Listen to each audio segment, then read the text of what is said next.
No, si Ma'am Brents, nandyan ba siya? I want to clarify how much ang SLCC. Paki ano daw siya? Pagtawagan daw siya.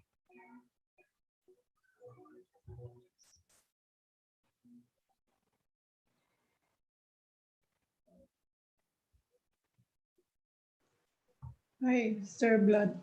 Sorry, 50% po. Sa ng contract ng ABC ngayon.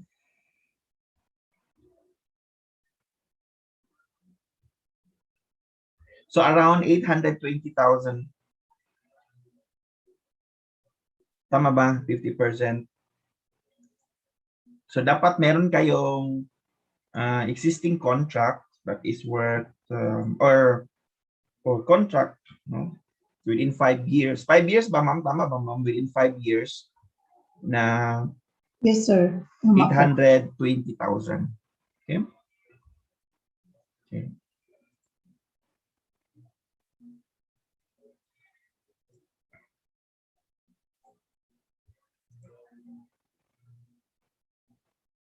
Balik ko lang share.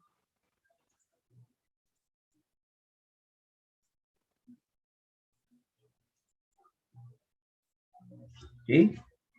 So you have 820,000 for the SLCC. And then you need to submit a bid security. So pwede naman yan siyang, we prefer actually ang original copy of the notarized bid securing declaration. And then we have also the technical. So after that, you need to submit the technical specification. So paano ba siya mag-submit ng technical? Later, i-discuss ang technical, pero this is how you would submit it. Okay, so first is, nandyan yung item. Then ano yung specification. And then sa third column, ilagay nyo yung kung comply ba or not comply. Okay? And then you need to write kung ano yung mga specs na ino-offer nyo. Okay? So, usually, during the post-qualification or during evaluation, we are going to look at kung na-meet nyo ba ang specification na in-specify ng ating mga end user or yung specification na na-specify sa ating bid documents. Okay? So that should be minimum. Okay? So kung meron kayong mas mataas na specs, okay? Pero hindi naman kayo lalampas sa budget, then mas better yun siya. Okay? So basta ma-meet niyo lang yung specs, go na yan. Okay? So medyo strict kami on this. So make sure lang na you have read, you have understood the specification, and kung meron kayong offered na bid, make sure ninyo na yung minimum na specs is na comply ninyo. Okay? So parang ganyan yung ating gagawin na doc. Okay? Statement items, this specs na kung ano yung binigay, tapos ano yung lagyan nyo kung comply ba kayo or not comply, and then you list yung mga expects, and it should be supported by evidence. So ano ba yung mga evidence? Usually yun yung mga actually naka-state dito, no? So evidence shall be in the form of an amended sales literature, no? Ang conditional statements of specification, compliance issued by the manufacturer, mga samples, independent test data as appropriate. So kung meron kayong brochure for that, mas maganda maglagay kayo ng brochure. Okay? Kung ano yung ma-offer nyo na item for that. Okay?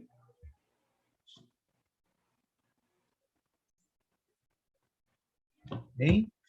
And then ito yung mga bid security kanina na-discuss natin. It's either manager's check, bank draft, surety.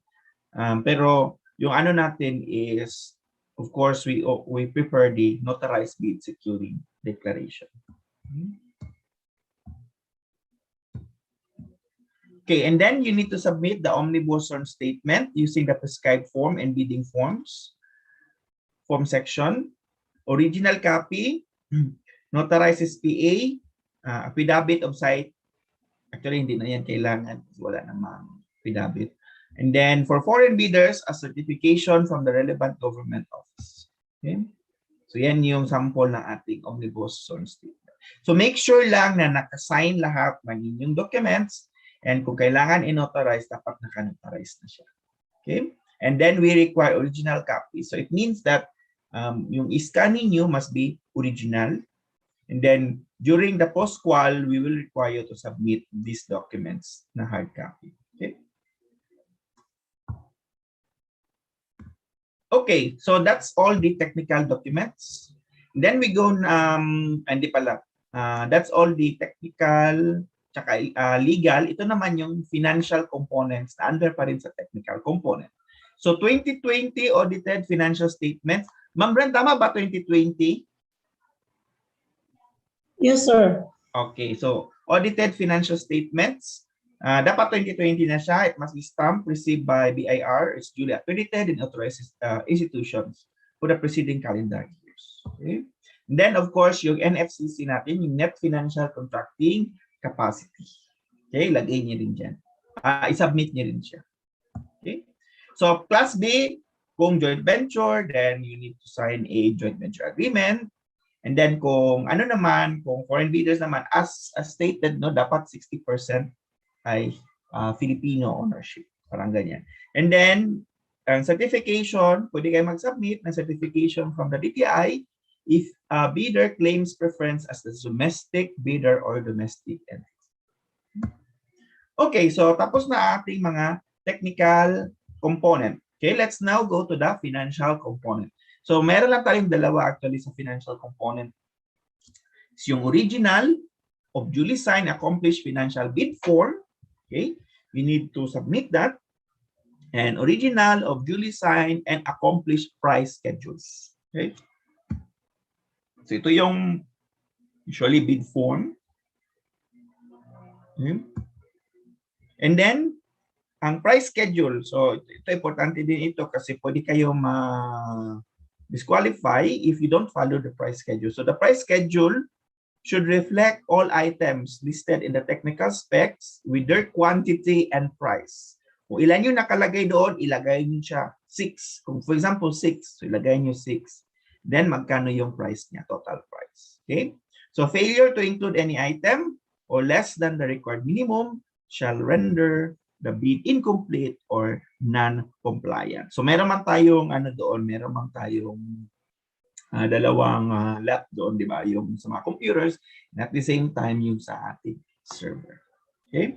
So you can of course pwede kayo mag-offer doon sa server, pwede din kayong mag-offer doon sa ating mga laptops or at saka computer. Okay? Okay, so during bid opening, pass or fail lang yan siya. Wala na tayo ibang, yun tinatawag natin non-discretionary. Okay? So kung missing siya, of course, that's automatically fail. Okay?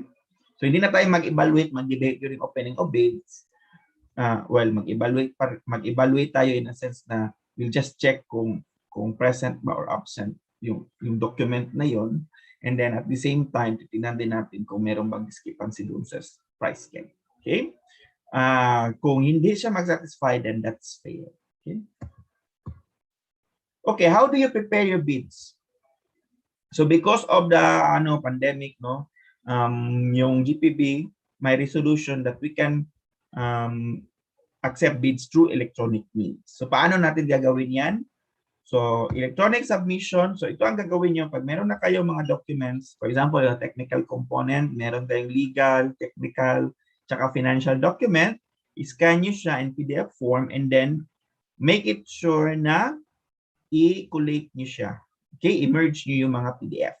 So dapat isang PDF file lang sa technical, nyo siya, dapat isunod-sunod nyo rin yung documents para madali mag-check. Kasi yung pagkasunod-sunod nga nakalagay sa BDocs, yung A, B, C, D. Dapat isunod-sunod nyo siya para during the opening of bids, madali lang natin siyang ma-check. Hindi na tayo maghanap. Example, hanapin pa na saan ba yung pages? Ay, nasa ano pala, nasa pinakalas. Mahirapan na tayo niyan. It will take time. So, gagawin nyo lang, isunod-sunod nyo, then emerge nyo, then ilagay nyo siya sa folder, and then i-zip ninyo yung file. Okay? So, 25. So, meron lang tayong ano, no, kasi pag-send ng through email, ang attachment kasi is maximum of 25 MB. Pero meron tayong ginagawa dyan para, for example, maglampas sa 25 MB yung mga yung file. Okay, anong gagawin? Okay, so, separate ninyo ang technical tsaka financial component. Okay? And make it sure na yung technical component ninyo naka-zip at tsaka merong password. Okay? Same with the financial component, naka-zip and meron siyang password. Okay? And then, how do you name it? So, number of files submitted. So, ano yung mga ilan yung files na sinubmit? Ano yung bid number? Okay, so atin is PBM 2021-017, then technical component, and then ilagay nyo yung company name. So for example, kung company name nyo ay Microgenesis, lagay nyo dyan, Microgenesis. Same with the financial component. Okay? Ang kaibahan lang dito is instead of saying technical, gawin yung financial. And this too will be the attachment to your electronic bid submission, of course, plus the proof of payment. So, balik tatlo actually ang isa-send. Itong technical, itong financial, tsaka yung proof of payment, and send it to backgoods.upmain@up.edu.ph. Okay, ano yung email message natin? Pag mag-send kayo ng email, dapat nakalagay ito sa body ng inyong email message. First is name of the authorized representative. Ano yung designation niya? Ano yung name ng company? Ano yung address ng company? Ano yung official email? So kung ano yung ginamit ninyo na email ad, yun na rin siguro ang i-consider natin as your official email address. And of course, for faster, no, for rapid communication, we would request that you also share your mobile number.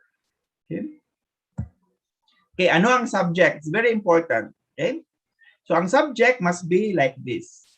PBM space, don't forget that. 2021-017 space, company name. Ano yung name ng company? And of course, the word bid submission. So example, for example, si company AAA, AAA, AAA ay nag-submit ng bids electronically. Ang dapat subject ay PBM 2021-017 AAA bid submission. Okay, so ano yung common mistake? Makalimutan itong 0. Imbis na -017, naging -17 lang. So, dapat yan, i-follow nyo yan religiously. Okay? Kung ano yung nakalagay dyan na bid number or reference number, or yan yung ilalagay ninyo and then yung company. And then, of course, mamali ng spelling ang submission. So, for example, double check nyo, bid submission, dalawang S yan siya. O, wag nyo baka madoble yan na I. Bakit ganyan? It's because once you send an email, automatic kasi yan siya na i-categorize na email, na bid submission siya for this project. And at the same time, meron tayong automatic reply for acknowledgement. Okay? So kaya siya tama kasi kung mali yan, hindi kayo makatanggap ng acknowledgement visit. So attachments, don't forget, proof of payment, technical, financial, or link. So yan yung isa sa tinitinan pwede nyo gawin. Kung mag more than 25 MB na siya, you can submit a link, no, to the files. So i-upload nyo muna sa OneDrive, sa Dropbox, o sa Google Drive, tsaka sendan nyo kami ng link kung saan namin ma-download itong technical tsaka financial. And don't forget, do not include passwords during submission. Why? Because we only get the password during the opening of bids. And kayo ang magbibigay sa amin, yung representative ang magbibigay.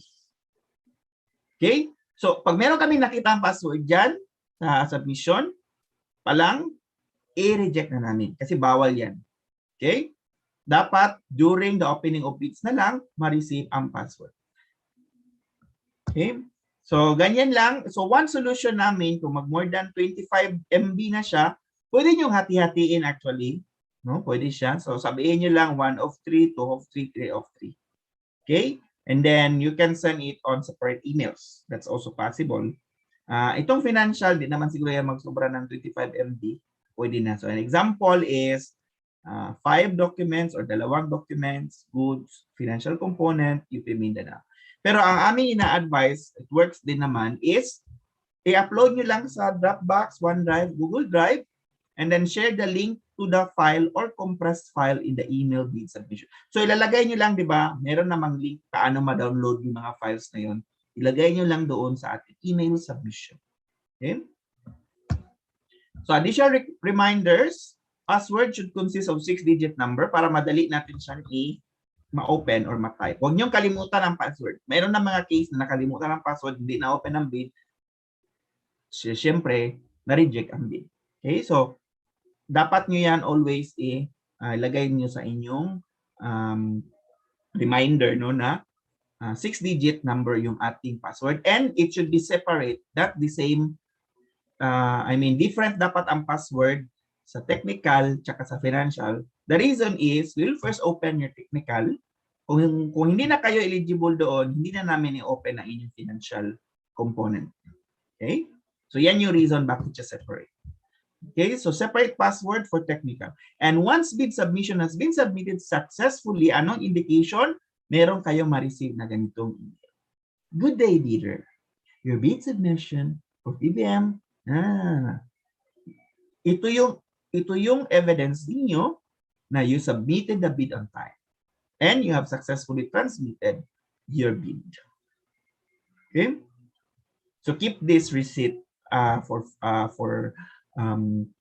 future reference. Okay?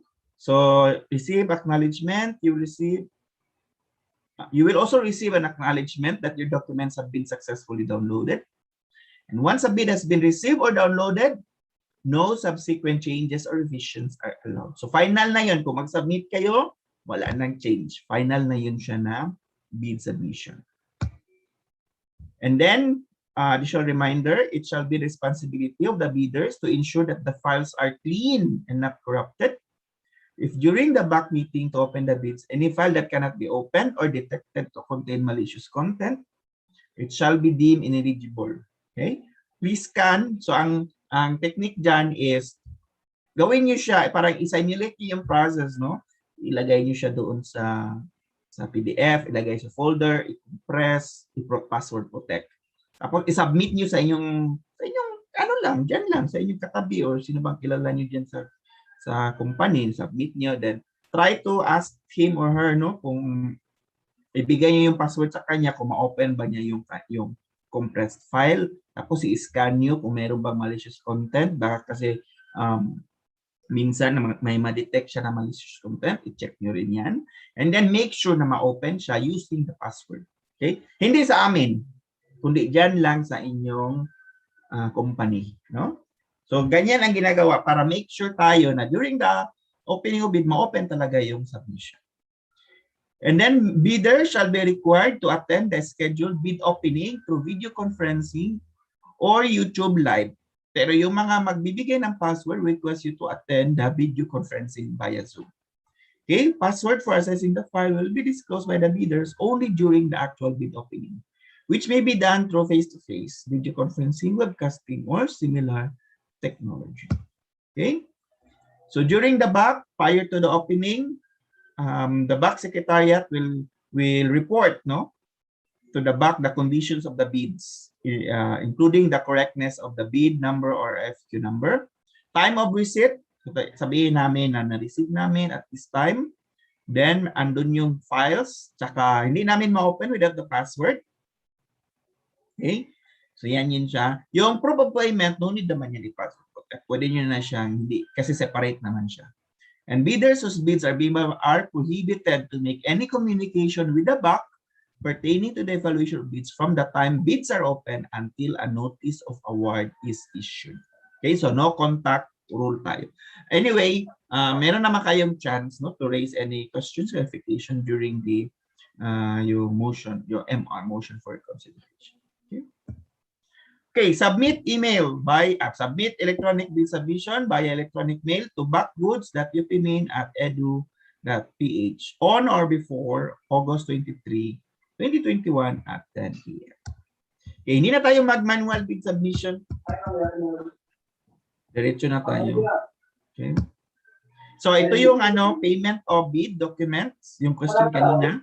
You may pay through DBT Bank deposit as follows. Okay, University of Philippines. Ito yung account number namin. Para sure na rin, mag-email lang kayo sa bacgoods.up.edu.ph kung paano mag-pay, no, through bank or ano pa yung other mode of payments. Pwede naman kayo pumunta din dito to pay, no? Wala namang problema yan siya. Okay? Okay, all documents by be signed by authorized representative, the same person given with the special power of attorney, and then properly labeled. So very important na during your bid submission, nakalabel din siya, no, kung okay, ito yung PhilJeps. Kasi ang ginagawa kasi namin sa manual noon, nilalagay ng tabs. Okay, so PhilJeps siya. So after that, andyan yung PhilJeps, and then ito yung NFCC, then andun yung FCC. So nakatab siya para madali namin siya makita kung ano yung documents na yun. Di na kami mag-wonder, ano ba itong documents na to? Although alam naman namin yan, but it takes time, di ba? Na, so dapat nakatab din siya kahit electronic submission. Okay? So I think that's it. Any question before tayo mag-proceed sa technical specs?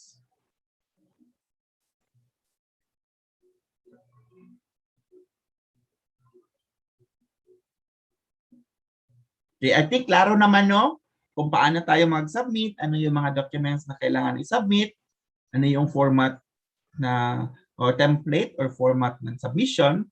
So I think klaro na, and I hope during the opening of bids, wala namang ma-disqualify because of it. Okay? Okay, so I think walang question. So maybe we can proceed with the discussion of the technical specification. So may I ask the end user to please present.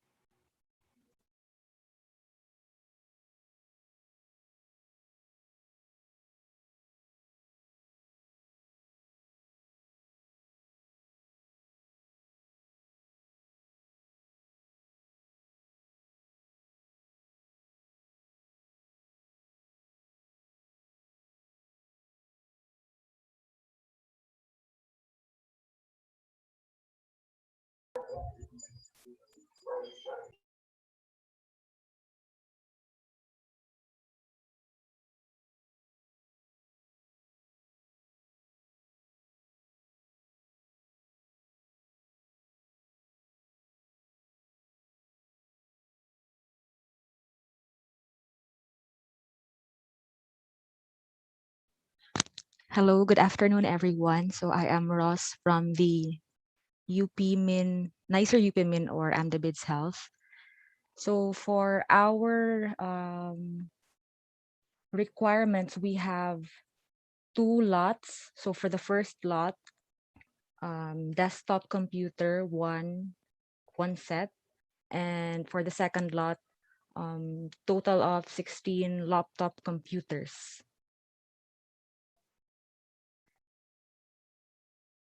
So for the specifications, for the desktop, it will be Justin who will present.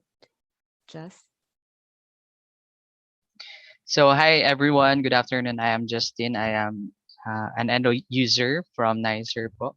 So ito po yung lot 1 namin, yung desktop with accessories. So processor, 2 times Intel Xeon E5-2620 version 3. Then ang operating system niya is Windows 10 64-bit. Then chipset, Intel C602 chipset, Intel Quick Path technology, and then ang RAM niya is 64 gig. So ito po yung total specifications niya. Kung may questions po kayo, pwede rin kayo mag-raise po ng questions niyo po. from our suppliers po. Then ang ano din po ang aming accessories po kung pwede po display port to DVI-D adapter.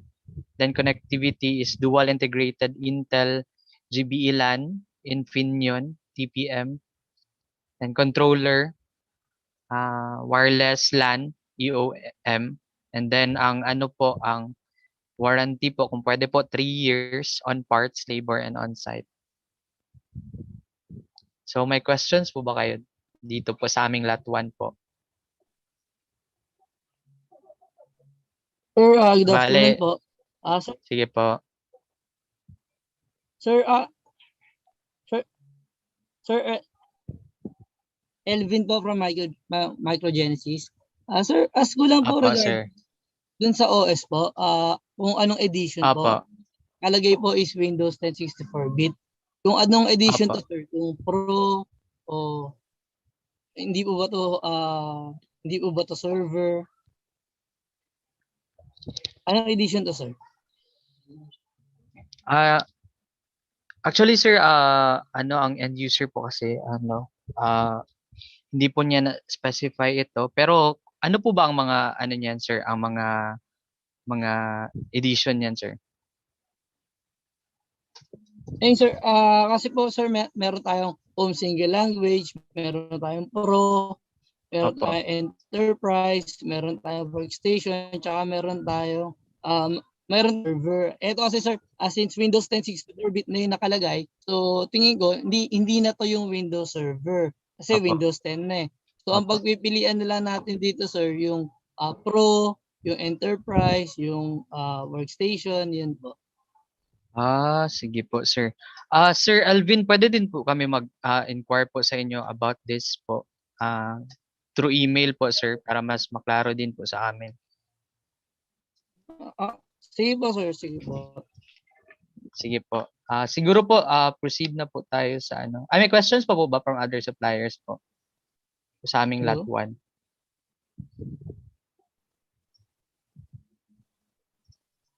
Kung wala na po, proceed na po ata tayo sa laptops. Paki-take note ka lang yung yung comment na you Sige, need sir. to specify. Apo, sir. They are allowed naman to make clarification through email. No? Apo. They may email us, then CC yung end user Sige for po. questions. Okay, until 10 calendar days. Tama ba, Ma'am Brent? 10 calendar days, no? Yes, sir.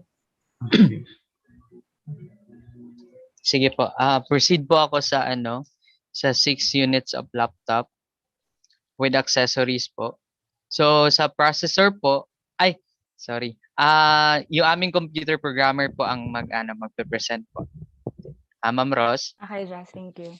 So, sa total na 16 units laptop for lot 2, nakahati siya into 2. So, we have, for the first part, 6 units laptop with the following specifications.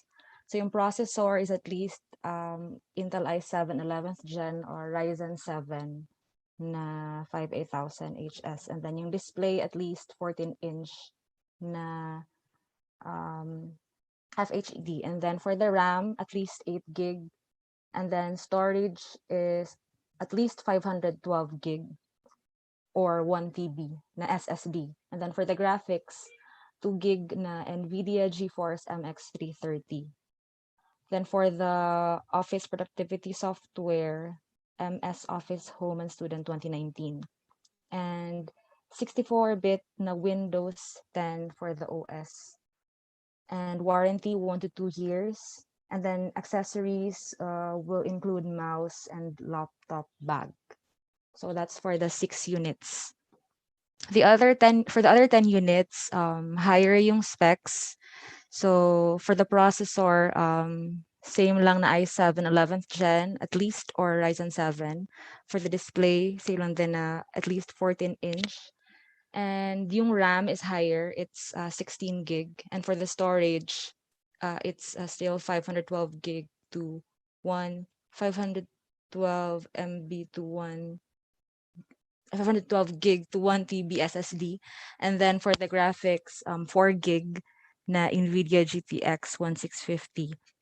MS Office Home and Student 2019 for the Office productivity software, Windows 10 64-bit for the OS, and mouse and laptop bag for the accessories.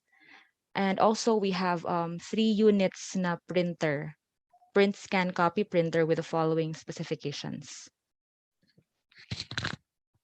So yun po for the second lot. So if you have any clarifications or questions, you may ask them now.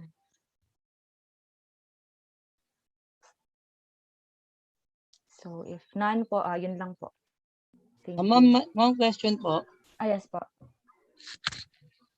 Yes po. Ma'am, regarding po dun sa SSD, ma'am. Ma'am, meron po ba kayo, ma'am, specific na SSD na need kung M.2 siya or pwede 2.5? Specific na, ano po yung option, sir? Kung M.2 po, ma'am, o 2.5? 2.5 inches. Yung size? Yes, yung ano, ma'am,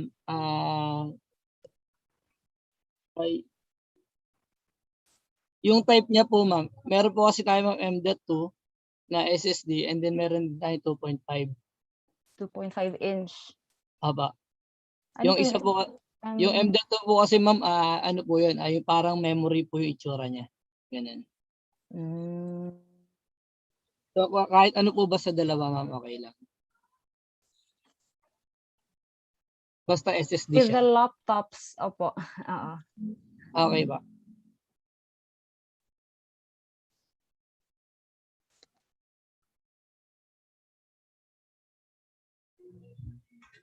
Okay, so any more questions from the supplier or clarification?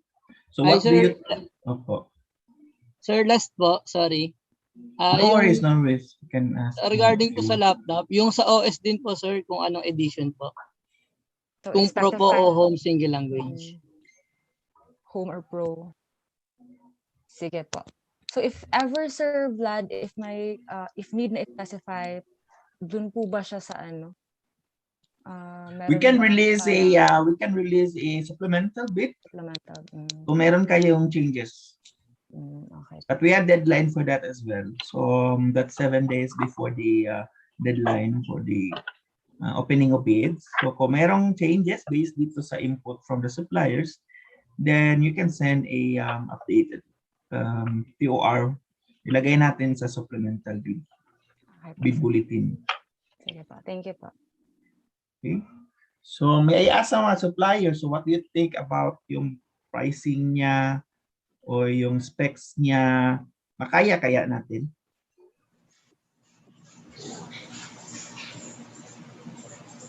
Hello, sir. Good afternoon. Yes, ma'am.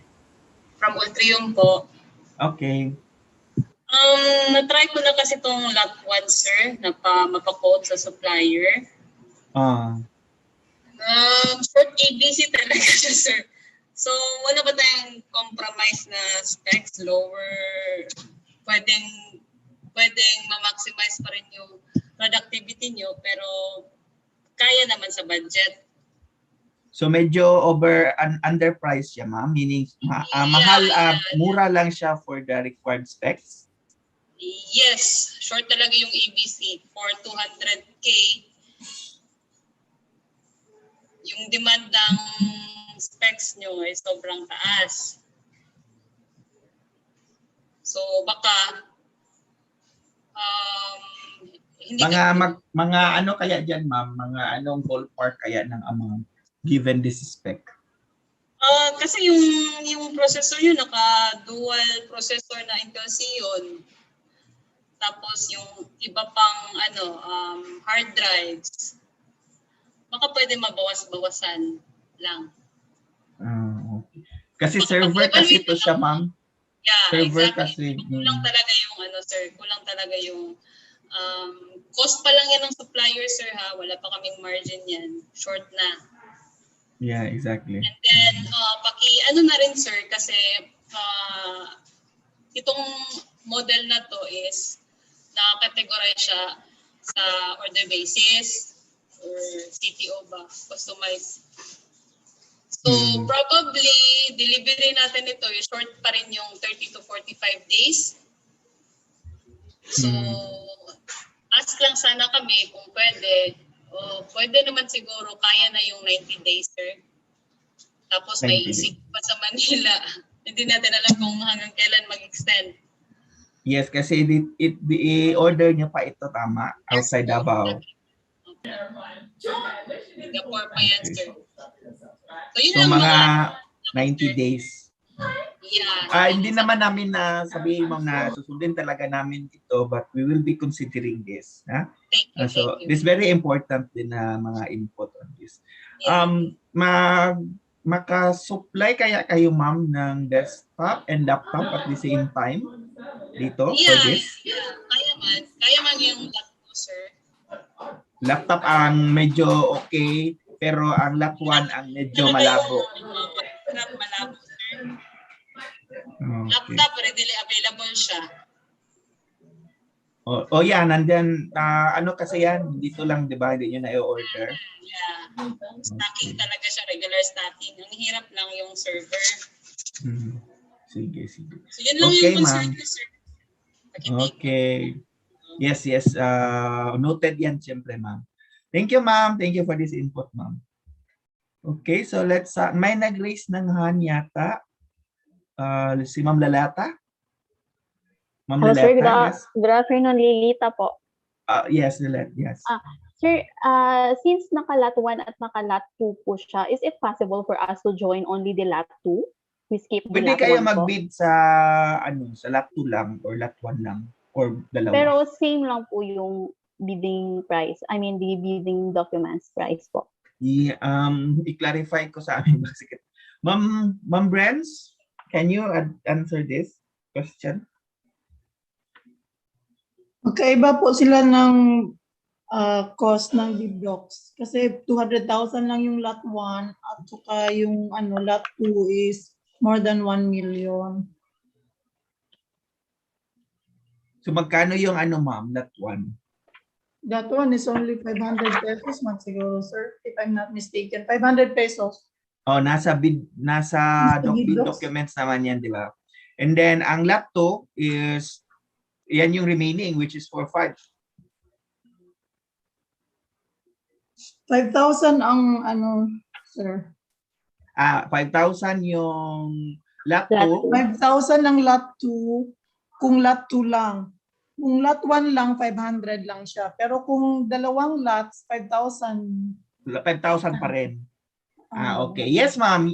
Well, to answer your question, I think Ma'am Brens is saying na kung planin nyo mag-bid lang for lot 2, you still need to pay 5,000. Tapos kung plan lang ninyo mag-bid for lot 1, then you have to pay 500. Pero kung dalawa, confident kayo that you can provide the 2 lots, then 5,000. So I suggest, ma'am, 5,000 na lang, ma'am, kasi para kung hindi naman manalo yung lot 1 nyo, ma'am, pwede naman na ma-award yung lot 2. Sige po. Thank you. Yes. Tama ba, Ma'am Brens, no? Yes, sir. Yes. Sir, additional question po from Ultrium again. Okay po. Clarify ko lang po, sir, yung number of copies po. Isa same lang man, no? Yes, electronic. During the ma'am, during the submission of the hard copies, so original tsaka 1 copy, ma'am. Original at saka copy 1 lang. Opo. Okay. Tapos, yung parang may na-mention kanina na meron kayong specific form for SLCC yata. Available for download yun siya. Ma'am Brens, na-add ba natin yung SLCC? Actually, sample lang yan siya, sir. Kasi hindi from GPPB, walang gi-release ng GPPB. Ah, Pwede so lang sila yung- maggamit ng kahit Okay. na kuan. Basta yung information na nakalagay doon is nandun yun sa isa-submit niyo. Yung mga information na required ba? Okay, sige. Noted. Thank you. Okay. Sige. Thank you, ma'am. So yan, take note end user no, sa comment ng ating mga supplier. Clarification doon. So I think yung OS and then yung ano naman yung kanilang comment doon sa ating lat1 desktop. Baka pwede natin ngang ma-adjust, no? But it's not required kasi kayo naman na ang mag-decide yan. So for consideration. Yeah. Okay po, sir. Noted po. Noted you po, po. sir. Thank you. Okay, so meron pa ba tayong questions? So electronic submission tayo. Ma'am Brents, tama yung ano, 'di ba? During the submission doon sa one original, yung siyempre isa naman talaga original. Tsaka isang copy. Tama ba, ma'am? Sa post-qual na sir, yung Yes, mag-submit kung- ng printed. Correct. Kasi i-require kasi namin kayo, for example, ma-declare kayo as lowest calculated bid. During i-undergo kasi yan ng post-qual, i-require namin na masubmit niyo yung mga documents na yun. Okay? Ginawa lang namin electronic kasi para at least mayroon kayong time ba to prepare for that post-qualification na mag-print.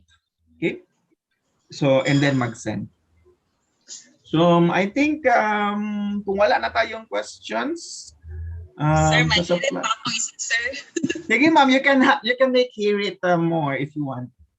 Sir, what if we choose to submit na lang hard copy before the opening? Mag-manual submission kayo. Submission. Ma'am, tanong ko muna ha. Ma'am Brent, yung ano ba nakalagay sa bid docs natin? Electronic ba tayo? Strict siya? Electronic ang naka-specify, naka-indicate dito sa invitation to bid, sir. O electronic talaga kami, ma'am, but sayang din kasi ma'am kung mag-submit kayo tapos hindi naman pala kayo makapos-call. Parang ganun ba? Expenses din siya. So, even mag-submit kayo ng manual, ma'am, we will still require you to submit electronic. So, it's up to you, ma'am. Hindi siya masali sa sir, sa opening? Hindi, ma'am. Hindi namin siya i-open kasi electronic yung aming kasi naka-indicate sa aming bid docs. Okay, thank you. Yes. So, kasi pag kasi ma'am, manual, usually, experience namin nagsasubmit ng manual lang. So, wala kaming choice but to go to the office and to open it manually. Di ba? So, so kailangan na na lang para cost effective din sa inyo because it costs printing, mga ganon. Kasi required din namin na mag-submit electronically. So, better ma'am na electronic na rin and then you have time din to prepare yung manual kung mag-post-qual na po. Yeah? Okay ba yun, ma'am? Mag-print pa rin kami, sir, kasi kailangan ng signature. Yes. Exactly. Parang mas matagal pa rin yung process. Kasi scan ko pa eh. Sige, pero okay lang. Sige. Okay. Meron namang mga ma'am, yung mga scanner, ilagay mo lang mga docs, scan na siya diretso. Ganun ba yung mga scanner yung ma'am? No? So, yun lang. We are just anticipating kasi na baka maghigpit tayo or what, na hindi kami makapunta sa office to open it manually. So, yan yung aming concern. No? Then, at the same time, wala din tayong choice but to follow the yung opening of bid schedule natin. So, we still require you to submit electronic documents. Yeah? Okay, so I think that's all. Meron pa ba tayong questions for this? Okay. Okay, so I think okay na ito. Na-raise naman yung question. So from our BAC members, meron ba tayong comment or questions?